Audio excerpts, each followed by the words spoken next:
राज्य स्तरीय सैनिक कल्याण सलाहकार समिति के उपाध्यक्ष राम साहेब बाजिया ने मंगलवार को जिला सैनिक कल्याण कार्यालय शेरगंज में आयोजित सैनिक संवाद कार्यक्रम में पूर्व सैनिकों एवं उनके आश्रितों के कल्याण से जुड़ी योजनाओं पर चर्चा करते हुए कहा कि एसबीआई बैंक शेरगंज में सुविधाओं का विस्तार कराया जाएगा तथा शेरगंज में केंद्रीय विद्यालय खुलवाने तथा सैनिकों की भर्ती के लिए रैली का आयोजन किया जाएगा तथा शहीदों के वीर माता पिता के कार्ड बनाए जाएंगे। पूर्व सैनिकों और उनके परिजनों को आश्वस्त किया कि मुख्यमंत्री अशोक गहलोत के नेतृत्व में राज्य सरकार उनके कल्याण के लिए प्रतिबद्ध है। मुख्यमंत्री गहलोत ने हमेशा सैनिक एवं उनके परिजनों का सम्मान किया है। राज्य सरकार संवेदनशीलता के साथ कार्य कर रही है। बाजिया ने राज्य सरकार की जन कल्याणकारी योजनाओं की जानकारी देते हुए कहा कि राजस्थान के सैनिक के फिजिकल कैजुअलिटी में परिवार के एक व्यक्ति को अनुकंपा नौकरी राजस्थान एक्स सर्विसमैन कॉरपोरेशन के माध्यम से 45% वेतन बढ़ाया है। राज्य सैनिक बोर्ड का भवन बनाने के लिए 20 करोड़ और 4000 वर्ग गज जमीन कालवाड़ रोड पर स्थित है। सेकेंड वर्ल्ड वार की वीर नारियों को पेंशन 4000 से बढ़ाकर 10,000 महीना तथा इसमें शहीद हुए सैनिकों के परिजनों को सरकारी नौकरी, सैनिकों के डाटा का डिजिटलीकरण, शहीदों को मिलने वाले पैकेज को 25 लाख से बढ़ाकर 50 लाख रुपए करने जैसे निर्णय मुख्यमंत्री गहलोत द्वारा सैनिकों के प्रति सम्मान और संवेदनशीलता को दर्शाता है। उन्होंने कहा कि रिटायरमेंट के बाद सैनिकों की बहुत सारी विसंगतियाँ थी जिन्हें दूर किया गया है। पूर्व में किसी भी एग्ज़ाम में 2 साल तक का टाइम रहता था, उसे 5 साल किया गया है। सरकारी नौकरियों में पूर्व सैनिकों के लिए 40% अंक लाना अनिवार्य था, उसे 35% कर दिया गया। इसे और भी कम करते हुए पर्याप्त संख्या में पूर्व सैनिक नहीं मिलने पर 30% लाया गया है। उन्होंने कहा कि ऐसे में हम सभी का कर्तव्य है कि देश की रक्षा करने वाले सैनिकों तथा उनके परिवारजनों का सम्मान एवं उनकी समस्याओं का निराकरण प्राथमिकता से करना चाहिए। जिला सैनिक कल्याण अधिकारी शेरगंज कर्नल ब्रजेंद्र सिंह मेहला ने कहा कि शेरगंज में देखने को मिला है कि डॉक्यूमेंट बहुत ही पुअर है। एक गौरव सैनिक 3 मैरिज सर्टिफिकेट लाया है, फिर कैसे विश्वास करें। शहीद वीरांगनाओं का सम्मान किया। इस दौरान भूंगरा के शहीद अमीर सिंह की वीरांगना तुलसी कंवर, नारसिंह नगर के शहीद गणपत सिंह की वीरांगना लक्ष्मी देवी, साबा के शहीद दमाराम की वीरांगना अपियों देवी, सेकाड़ा के शहीद जसवंत सिंह की वीरांगना नीरू कंवर व तेना के शहीद भैरू सिंह की वीरांगना पुष्पा कंवर व शौर्य चक्र विजेता ऑनरेरी कैप्टन समेत खां सोमेश्वर को शॉल उड़ाकर सम्मान किया है। इस दौरान पूर्व सैनिक सेवा परिषद के अध्यक्ष ऑनरेरी कैप्टन अमर सिंह, हरि सिंह सहित भूतपूर्व सैनिकों एवं वीरांगनाओं ने अपनी समस्याएं बताते हुए कहा कि एसबीआई बैंक शेरगंज का ढेरा सुधारा जाए तथा गौरव सैनिकों व वीरांगनाओं के लिए अलग से काउंटर खोला जाए तथा एसबीआई बैंक शेरगंज में शेष ब्रांच भी फिर से खोली जाए। अन्यथा 30,000 से अधिक का लेन देन के लिए बालेश्वर, पड़ोदी या जोधपुर से पैसे लाने पड़ते हैं। ईसीएस क्लिनिक शेरगंज को अपग्रेड किया जाए तथा फड़ोदी फाटा पर भी ईसीएस क्लिनिक खोला जाए। सूबेदार खेत सिंह ने कहा कि सैनिकों के लिए आरक्षण का अनुपात होना चाहिए। गौरव सैनिकों ने कहा कि पीपीओ में विलंब हो रहा है, 6 माह का समय लग जाता है, जिनके शीघ्र समाधान के लिए उन्हें आश्वस्त किया। जबर सिंह राठौर ने कहा कि नौकरियों में 5 से 12% आरक्षण से नौकरियां सृजित होती हैं, वहां से गौरव सैनिकों की भागीदारी सुनिश्चित की जाए। आरबीआई के नियमानुसार सीनियर सिटीजन के लिए बैंक में अलग काउंटर व स्टाफ की व्यवस्था की जाए।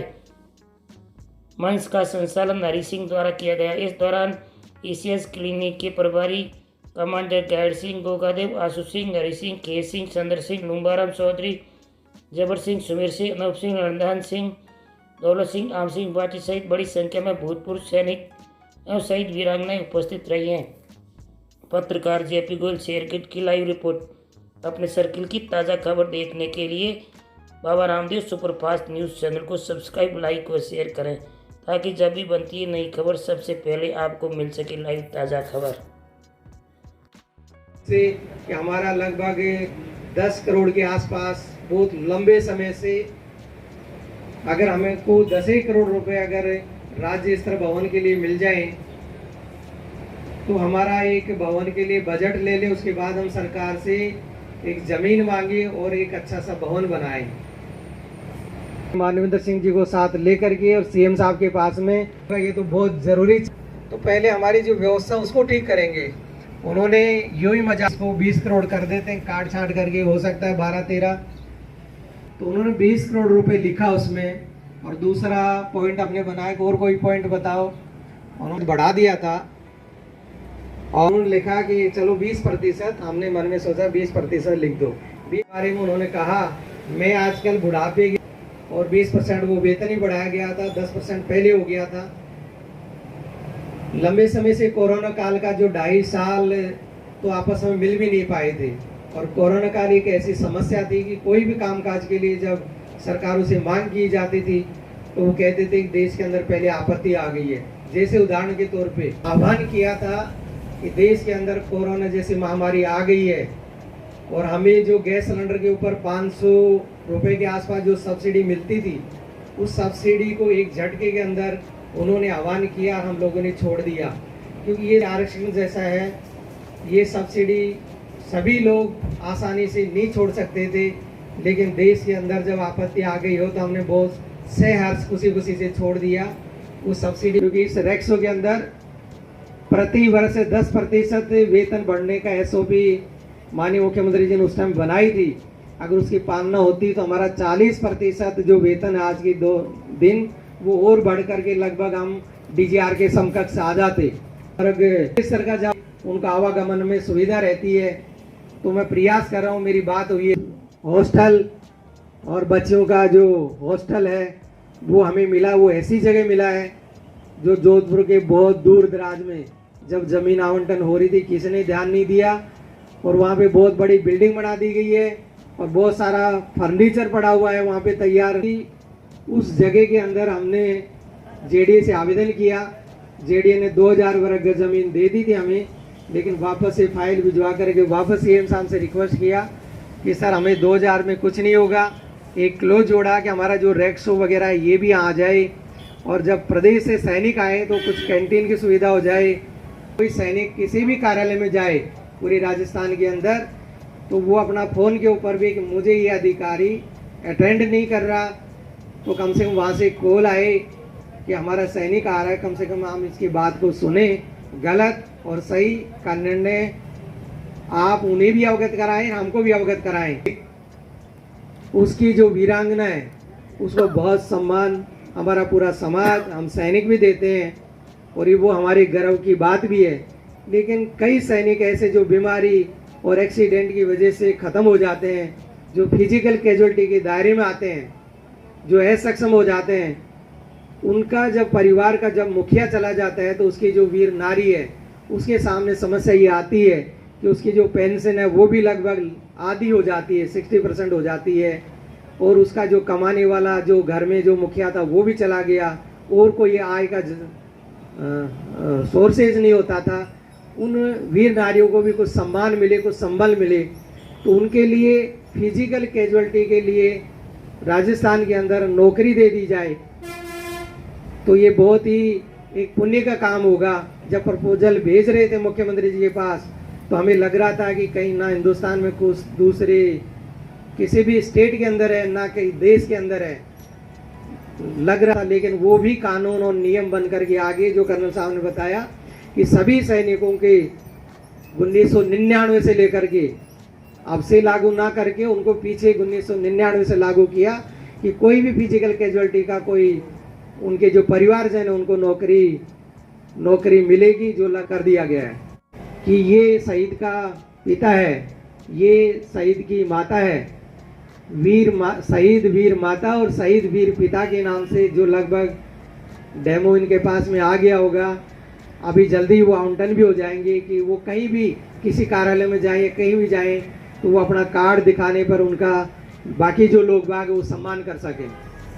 नियम लागू कर दिया गया था कि 40% अंक लाना अनिवार्य किसी भी एग्जाम में किसी भी सैनिक को। अब आज का जो युवा जो पढ़ लिख करके आ रहा है और पुरानी जो पढ़ाई उसमें बहुत दिन रात का अंतर हो गया है। 2018 में ग्राम सेवकों की जो भर्ती हुई थी, आप लोगों को याद होगा 377 वैकेंट पोस्ट थी वो, जिसके अंदर हमारे मात्र 3 सैनिकों को अपॉइंटमेंट मिला था। बाकी अपॉइंटमेंट नहीं मिला तो हमने विभाग से पूछा था कि क्यों नहीं मिला। उन्होंने कहा कि आपके जो सैनिक है वो 40% अंक नहीं लेके आ पाए, इस वजह से हमने उनको सिविलियन से भर दिया गया। 5% तो पिछले जाते जाते माननीय वसुंधरा जी कर गई थी कि सैनिक नहीं मिलने पर 35%, 5% माननीय अशोक गहलोत जी ने वापस करके उसको 30% तक लेकर के आ गए हैं। और उसका जो प्रपोजल है, अभी हमने जो डिमांड जो भेजी हुई है सरकार के समकक्ष कि आप हमारा सैनिक अलग अलग ट्रेड के अंदर एक्सपर्ट होता है, आप उनका जितना भी रिजर्वेशन कोटा राज्य सरकार की नौकरियों में उसको फुलफिल करें। और फुलफिल करने के लिए ये जो 30% अंकों की जो अनिवार्यता इसको भी हटा दें। मुख्यमंत्री जी ने कहा कि मैं आपको जो आपका जो रिजर्वेशन कोटा है उसके अलग जा करके 5000 वैकेंसियों का अलग से एक कोटा और दे दिया है। वो सर इस कोटे से काम नहीं चलेगा, आप हमारे इस मुद्दे पर भी हमने वो प्लान भेजा हुआ है। 3 लाख से 5 लाख रुपए किया गया।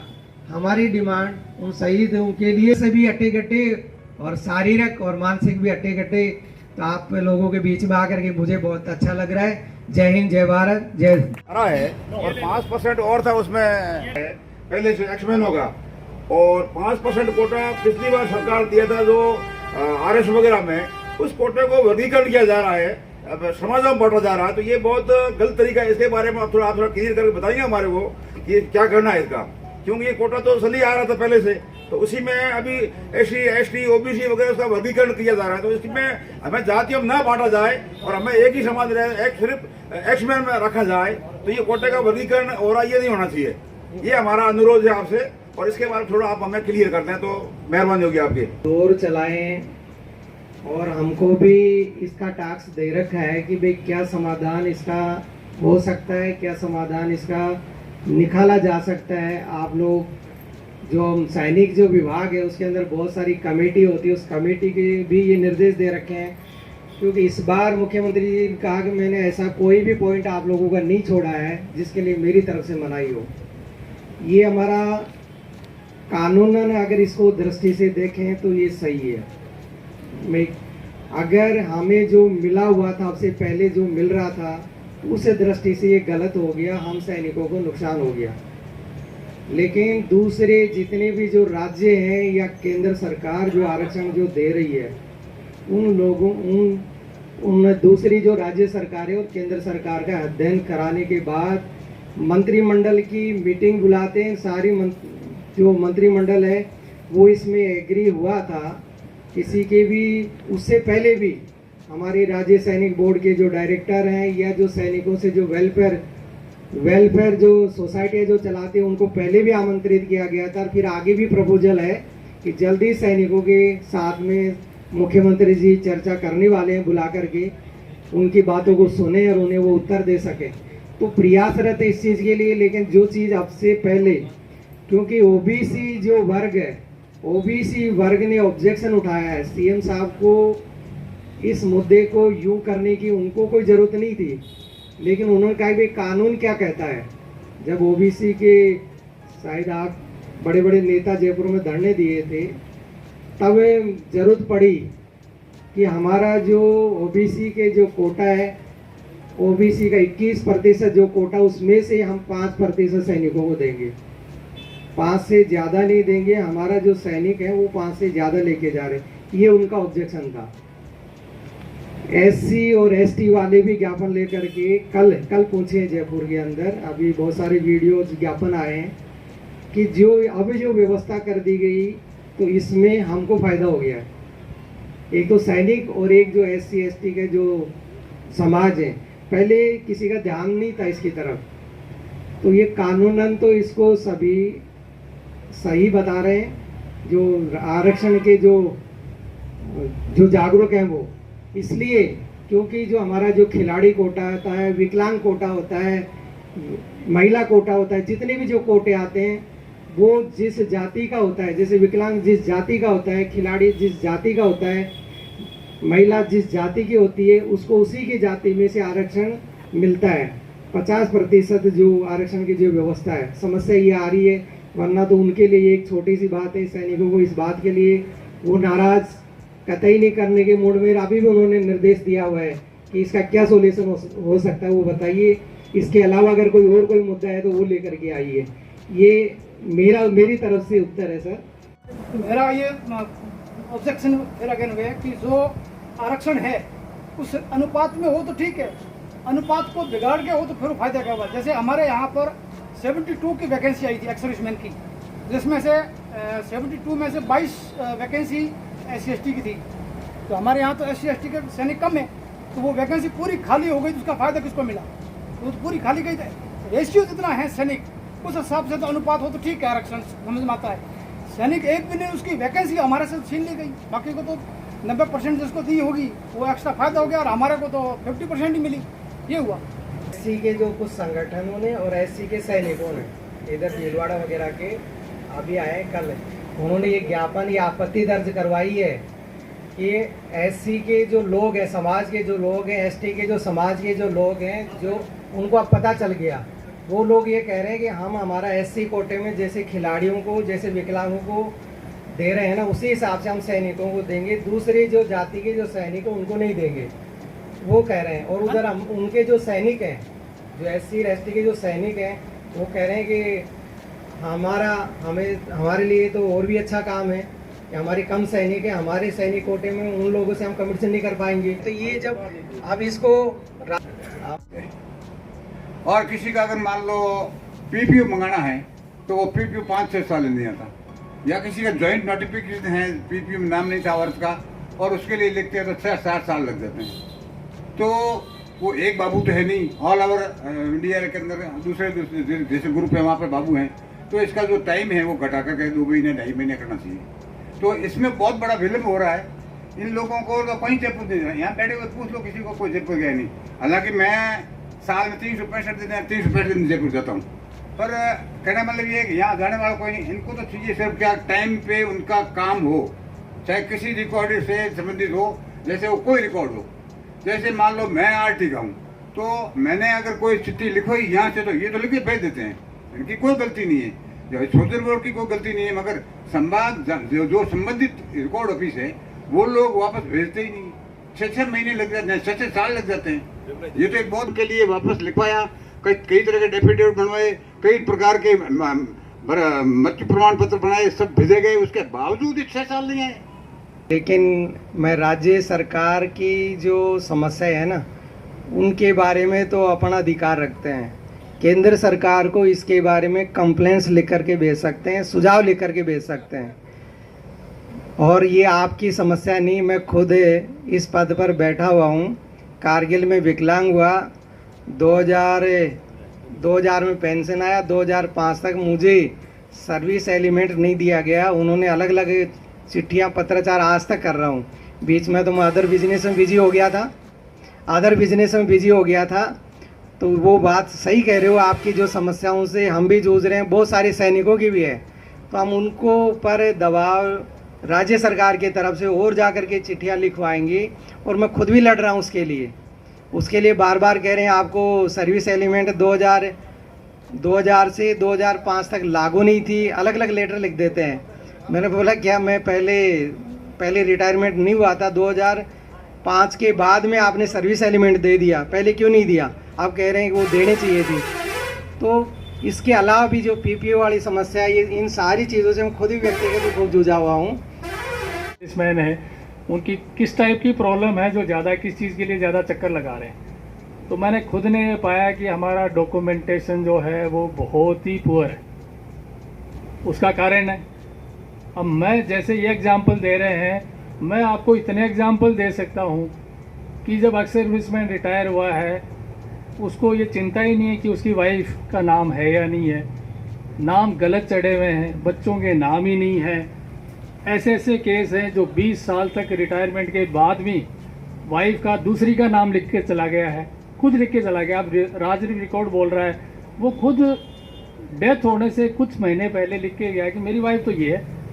अब आप लोग सरपंच का वो लेकर के आते हो, एफिडेविट लाते हो और आप प्रूव करना चाहते हो कि नहीं उसकी वाइफ ये नहीं अभी ये है। बच्चे चक्कर लगा रहे हैं यहाँ पर। एक आया 3 मैरिज सर्टिफिकेट लेकर के, उसके पास में 3। अब रिकॉर्ड्स को डाउट होता है, कहते 3 कहाँ से आ गए अब ये, कौन से को सही मानूं मैं। तो मैं यदि आपको उदाहरण देने लग जाऊंगा तो इतने मेरे तो सब आंखों के सामने से जा रहे हैं। तो ये जो चैनल है, एक है राज्य सरकार, अपना बोर्ड, केंद्रीय सैनिक बोर्ड, वो वाली चैनल जो वहाँ से सुविधाएं मिलती हैं, महोदय उनके बारे में जो बात कर रहे थे, वो एक अपना चैनल है कि उसमें हमारी कोई विसंगति है वैसे हम पॉइंट दें। और दूसरा जो है हमारे चैनल है जो रिकॉर्ड्स वाली। अब रिकॉर्ड्स में हमारे पार्ट ऑर्डर है, पेंशन से रिलेटेड है, या ये कोई नाम की गलती है बच्चों का, ये इस टाइप की चीज़ों के लिए पीपीओ का है, पेंशन फैमिली पेंशन शुरू करवानी है, वो चैनल हमारा रिकॉर्ड्स वाला है, जिसके अंदर रिकॉर्ड्स भी आता है और पीसीडीए पेंशन भी आता है। तो पहले कुछ चीज़ें हैं जो रिकॉर्ड्स में क्लियर होती हैं, वहाँ सेक्शन अलग अलग है, उनमें भी स्टेजेस हैं। उन्होंने अपनी टाइमलाइन दे रखी है कि ये चीज़ 3 महीने का टाइम है, इस चीज़ का 6 महीने का टाइम। अकेले का बनवाते हो, जबकि बनवाना चाहिए, उनको भी तो लागू है ना ये ECHS फैसिलिटी आपके डिपेंड, उनको भी लागू है। लेकिन वो जब डेथ हो जाती है उस टाइम पर फिर आते हैं, फिर उसका रजिस्ट्रेशन करवाते हैं, फिर उसका कैंटीन कार्ड की प्रक्रिया शुरू होती है। जबर सिंह राठौर 14 रात्रि। परम आदरणीय श्री राम साहब बाजिया जी, उपाध्यक्ष राज्य स्तरीय सैनिक कल्याण सलाहकार समिति राजस्थान, आपका तहे दिल से हार्दिक स्वागत है कि आपने सैनिक कल्याणार्थ गतिविधियों से हम सब लोगों को अवगत कराया। मेरा सुझाव ये है श्रीमान कि हम पूर्व सैनिकों का नौकरियों के अंदर रिजर्वेशन है, कहीं 5% है, कहीं 12% है, कहीं 12.5% है। तो मेरा आपसे ये निवेदन है कि क्यों नहीं एक ऐसा केस टेकअप किया जाए कि जहाँ से नौकरियां सर्जित होती है वहाँ भी हमारी भागीदारी है। बाकी सब जातिगत आधारों पे कैटेगरी वाइज सब जगह रिजर्वेशन है, SC का है, ST का है, OBC का है। तो हम पूर्व सैनिकों का चुनाव प्रक्रिया के अंदर रिजर्वेशन क्यों नहीं, एक वार्ड पंच से लेकर ऊपर तक हम पूर्व सैनिकों का भी रिजर्वेशन होना चाहिए। जब आम जनता उसके लिए लड़ती है, क्या हम नहीं लड़ सकते, या हमारे लिए कोई जगह नहीं है?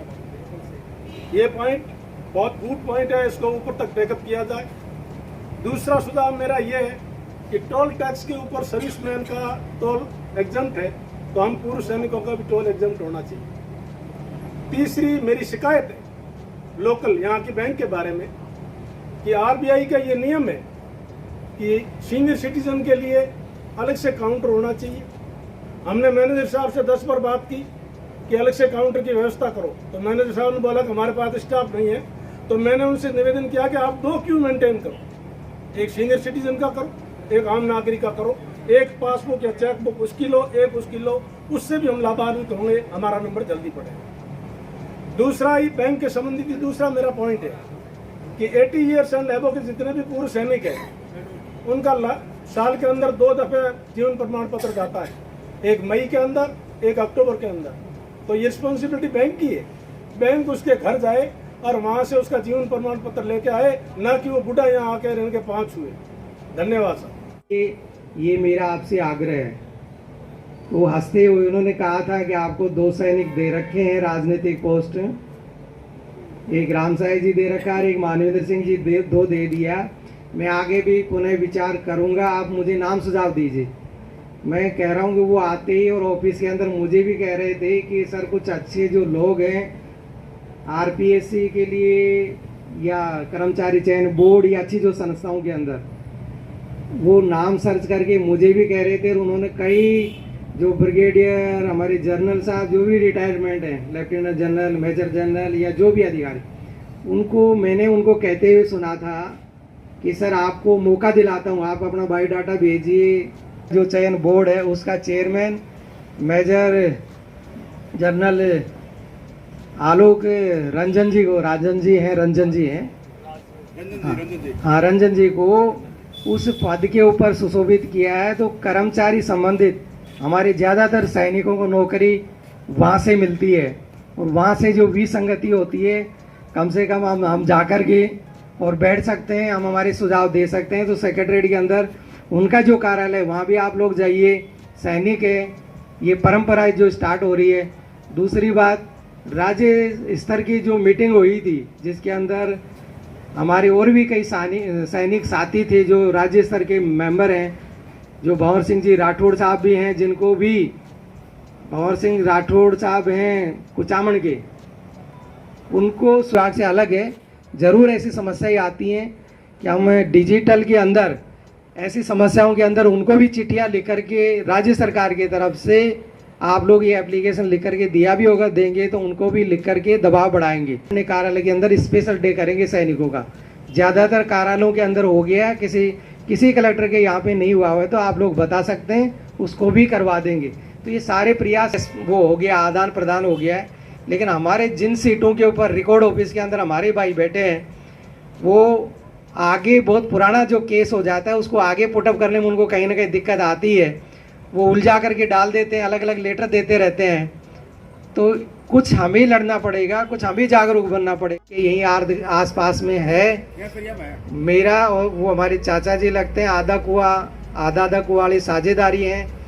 जब बचपन में उन्हें देखता था, उन्हीं की प्रेरणा से मैं आर्मी में गया था। मैं मात्र 3 साल बचपन में स्कूल गया था, कभी स्कूल जाने का मौका नहीं मिला। कभी उनसे बैठ के आप लोगों का मिलने का मौका मिले। मैंने कहा मुझे फौज में जाना है। बोला 8वीं का बोर्ड है, 10वीं का बोर्ड है, कैसे जाओगे? खैर सभी लोगों ने संघर्ष किया है। मैंने कहा एक ड्रेस बड़ी अच्छी लगती है, देश सेवा करनी है तो वहाँ पे कारगिल मैट्रिक अनपढ़ व्यक्ति एग्ज़ाम दे सकता है। राजस्थान बोर्ड का 94 में आया और आर्मी में भी चला गया। इसको वैसा ही दिया जैसा आप सोचते हो। और मैंने कहा कि राम सिंह जी हमारे खिलाड़ी बन सकते, मैं भी बन सकता हूँ, मैं भी दौड़ूंगा, शादी उदी नहीं कराऊंगा, ऐसी कई चीज़ें वो चीज़ें करके। तो उसके बाद पाँव चला गया कारगिल वाले युद्ध के अंदर, टोलोलिंग पहाड़ी पे। मैंने सोचा ज़िंदगी चली गई। वो जो सपने लेकर के आए थे गांव से, अब उस गांव के अंदर वो डंडी लेकर के जिएंगे। बहुत सारे फौजी भाइयों ने कहा, मुझे सलाह दी कि आप नौकरी छोड़ के मत जाइए, आपको यहीं आप वार कैजुअल्टी हो, आपको यहाँ ऑफिस में काम मिल जाएगा। मैंने बोला मैं कम पढ़ा लिखा हूँ। बोले आपको गाय बगाने के लिए कुर्सी मिल जाएगी। मैंने कहा कि मैं इसलिए नहीं आया था, मैं बहुत अच्छा टेलर मास्टर हूँ। फौजी आदमी 3000 कमाता था, मैं 6000 कमाता था। तो बूढ़े आदमी तो बैंक में जगह नहीं है। एक बैंक के वजह उनको यहाँ लोकल गाँव पड़ते हैं दूर दूर से, तो उनको वो पेंशन देने की बड़ी समस्या आती है। या पहले SDM साहब थे प्रकाश जी राजपुरोहित, उनसे भी हमने मिले थे। तो उन्होंने बोला साहब उस टाइम वित्त राज्य मंत्री थे अर्जुन मेघवाल, उनसे आप बात करो और कोई बैंक यहाँ खुला दो। तो न तो बैंक खुला ना कोई बात। यहाँ बैंक की बहुत बड़ी भारी समस्या है। एक और सुझाव था मेरा, यहाँ फड़ौदी फांटा एक हमारा बहुत बड़ा कॉम्प्लेक्स बना हुआ है, वहाँ एक कैंटीन संचालित है, RT ब्रिगेड करता है 12 ड्यू का। उस पर क्या हुआ कि जब कोरोना हुआ तो वहाँ सामान पहले तो उन्होंने बोला कि हम चौकीदार रखेंगे, वो सामान पूरा उठा के ले गए। वो ले जाने के बाद मेरे को बोला साहब आपने एक चौकीदार रख दो, हम आप रिक्शा से पैसे दिवा देंगे। उसके बाद में करीब 10 दिन वो चौकीदार रहा। फिर बोला साहब हम तो रिक्शा से नहीं देंगे पैसे। उस चौकीदार को मैंने मेरे पास ही पैसे दिए और उस टाइम कुछ तो हमने करीब 40 साल लगाया बनाने के लिए। वो 2 दिन तोड़ फोड़ दिए, कहीं बल्ब तोड़ दिए, कहीं लाइट तोड़ दी, कहीं पंखा तोड़ दिया। तो कभी भी एक रिक्शा का एक आदमी वहाँ फड़ौदी फांटा मिल जाए तो बड़ी सुविधा होगी। उसके बाद में एक हमारे कर्नल नारायण सिंह साहब है, यहाँ बैड़वा के हैं, RT में है। उन्होंने यहाँ आंकड़े लिए थे कि भी जो शेरगढ़ ECS बैंक है उसको अपग्रेड कर लेते हैं, पर यहाँ फड़ौदी फांटा बालेश्वर एक ECS खोल लेते हैं। तो बैंकों से आंकड़ा लेकर के पूरी प्रक्रिया हो गई है, पूरी प्रक्रिया होकर गए। और वहाँ कर्नल बालू सिंह साहब थे वहाँ दिल्ली में, तो उन्होंने मेरे को बताया 22 फेज के साहब हमने 4 सैंक्शन किए थे।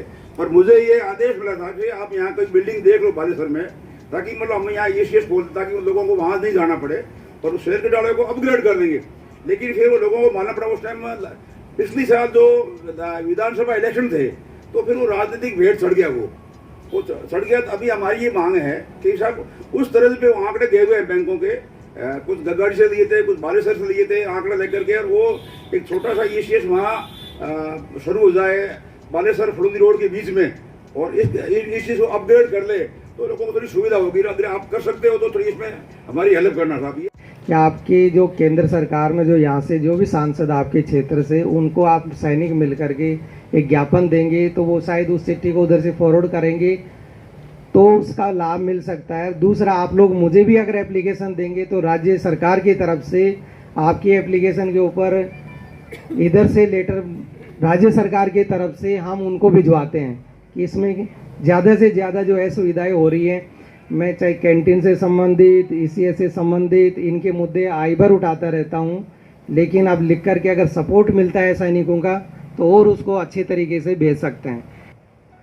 एक अग्निवीर योजना, हमारा जो OROP वाला है वो तो सभी सैनिक संघर्ष कर ही रहे हैं, लेकिन अग्निवीर जो योजना, इसके बारे में आप लोगों का क्या सोचना है? अग्निवीर योजना के बारे में जो मैं या मेरे इलाके से संबंधित जो चीज़ है सोच रहे हैं कि हमारा जो सैनिक को भी हमको विचार करना पड़ेगा, क्योंकि सैनिकों का जो सम्मान, हमारा सैनिकों का जो सम्मान, जो अदर जो समाज है वो किसी भी ऑफिस में जाए, चाहे हमारे 1000 कमियां होंगी, 1000 कमियां वो गिनाते होंगे, लेकिन वो लोग सम्मान तो करते ही हमारा दूसरे वर्गों से ज़्यादा। वो 4 साल बाद अगर वो रिटायरमेंट आ जाएगा 75% और उसके घर के अंदर कभी आपस में लड़ाई हो गई तो उसको टॉन्ट मारा जाएगा कि तू अगर ऐसा योद्धा था, ऐसा कामयाब था तो तू फौज में रहता, और वो इन सारी चीज़ों से कितना दुखी होगा।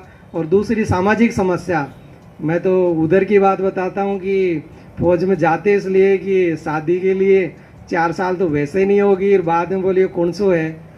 और ये इसके अलावा भी, जैसे कारगिल से हम लोग आए थे तो हम सोचते थे कि हमें जो सम्मान मिला तो वो आज यहाँ लेकर के आ गया। बाकी जो अन्य जो वर्ग है ना, वो हमारा सम्मान करते। जब हमारा सैनिक 1% अगर कोई गलत काम करता है तो पूरे सैनिक वर्ग भी उंगली उठती है, हमारे सम्मान में कहीं ना कहीं कमजोरी आती है। हम कोटा अगर सिविलियन बच्चों को न ट्रांसफर करके और सैनिकों के बच्चों को अगर वो दे दें, वो तो सैनिकों से नहीं भरा गया, सैनिकों के बच्चों को वो ट्रांसफर कर दिया जाए तो 12.5% या 5% या उससे अधिक जो भी कोटा हमको अलॉट किया तो उससे अच्छा रहेगा। ये राज्य सरकार कर सकती है, सैनिकों के हित की बात है। और ये आप अगर हमारे CM साहब को जो पत्र व्यवहार करेंगे तो इसमें हमारे को बहुत अच्छी सुविधा मिलेगी और सैनिकों के बच्चों को भी अपनी नौकरी करने का मौका मिलेगा। इनके अंदर एक आपके यहाँ से हम आप कोशिश करेंगे, आपके यहाँ से अगर चिट्ठी चली जाए, हमारा शेरगढ़ में 1967 में एक बैंक स्टैब्लिश हुआ था SBBJ करके, वो SBBJ अभी SBI में तब्दील हो गया है, लेकिन गवर्नमेंट ने अभी पिछला 2020 के 18 के आसपास इन्होंने इस बैंक को तोड़ के अभी एक चौथी ब्रांच कर दी। अगर ये 6th ब्रांच बन जाए तो हमको अच्छी सुविधा मिलेगी, नहीं तो क्या है घंटों हमें इंतजार करना पड़ता। बैंक में 30,000 से ज़्यादा पैसा नहीं दे सकती, बैंक के पास पैसा नहीं है। बैंक कहीं से लेके आती है, 6th ब्रांच जैसे फलोदी है या जोधपुर से उनको पैसा लाना पड़ता है, या बालेसर, जब तक हमें 4-5-2-3 घंटे उनको वेट करना पड़ता है। ये अगर आप चिट्ठी अगर राज्य सैनिक बोर्ड की तरफ से और गवर्नमेंट को, वित्त मंत्रालय को चिट्ठी जाए तो बैंक की काफ़ी सुविधा जो है हमको मिल सकती है और समस्या हल हो सकती है। 5 साल तो सोए शायरी के तीर बेल से अलावा के कहीं कियो सिपाही भर्ती हो गयो सबको बताओ कलरत न छोड़ दे तो कहीं ही खे हेंगाओ पहला आर्मी में जना एक कहवा होते अपने देसी भाषा बाड़ी कर खानियम लाए मजूरी कर पेट भरता जके वहीं रखे 12 लाख रुपया दे आज रे जमाने में 12 लाख रे तो 12 भैंसों को आवे बाकी गहन छोड़ो आशीष सावे तो ओपे कहीं करो, लेकिन तीसरी तो दीवार कमजोर हो गई। सरकार से केंद्र सरकार को लिखवाएंगे, दबाव बढ़ाएंगे कि यहाँ के सैनिकों के लिए बैंक की सुविधाओं में विस्तार किया जाएगा। जी सर। अच्छा सर, आज की समस्या जो बताई है और भी उनके समाधान के लिए क्या क्या करेंगे सर? आज तो इस शेरगढ़ वीरों की भूमि पर माननीय मुख्यमंत्री अशोक गहलोत जी की जो मंशा है उसको लेकर के जो गहलोत साहब ने जो सैनिकों के लिए जो कामकाज किए हैं उन योजनाओं को लेकर के इनके बीच में आना हुआ। उन योजनाओं को विस्तार से इन लोगों को बताया गया और इन लोगों के आगे के लिए सरकार क्या क्या सुझाव आए हैं, इन सुझावों को ले जा कर के और वापस से माननीय मुख्यमंत्री जी के सामने या राज्य सरकार विभाग के आधार पर ले जा करके रखेंगे। सर लंबे समय से मांग की जा रही है, केंद्रीय विद्यालय नहीं खुल पा रहा है शेरगंज में। केंद्रीय विद्यालय वैसे मेरे सामने ये बात पहले कोई आई नहीं है, अभी जैसे कोई एप्लीकेशन हो सकता है इनमें आई हो, आगे आएगी, उसमें आगे प्रपोजल भेजेंगे, प्रयास करेंगे। सर ये शेरगंज सर्वाधिक सैनिकों के लिए देखते हुए यहाँ पर लंबे समय से कई वर्षों से यहाँ कोई रैली का आयोजन नहीं हो पाया सर। नहीं हो पाया तो मेरी इच्छा रहेगी कि जैसे टाइम मिलेगा तो जरूर यहाँ कोई ना कोई रैली का आयोजन करवाएंगे आगे। जी सर, आप अपनी तरफ से क्या कहना चाहते हैं? सब शेरगंज पधारे हैं पहली बार। जी सर, आम जन को, गौरव सैनिकों को, युद्ध विधवाओं को, शहीदों को, परिवारजनों को और ये सैनिक जो आए। जी सर, शेरगढ़ का हम बहुत दूर से नाम सुनते हैं कि जोधपुर के अंदर शेरगढ़ एक वीरों की भूमि है, वहाँ बहुत सारे सैनिक हैं और बहुत सारे अवार्ड धारक हैं। और वाकई में ये आने के बाद में लगा है कि वाकई में ये जो जगह पे एक अलग महसूस हो रहा है, एक अलग एनवायरनमेंट महसूस हो रहा है। तो यहाँ आकर के बहुत मैं कोटि कोटि अपने आप को आभारी समझता हूँ इन सब लोगों का, इनसे बहुत अच्छा संवाद हुआ।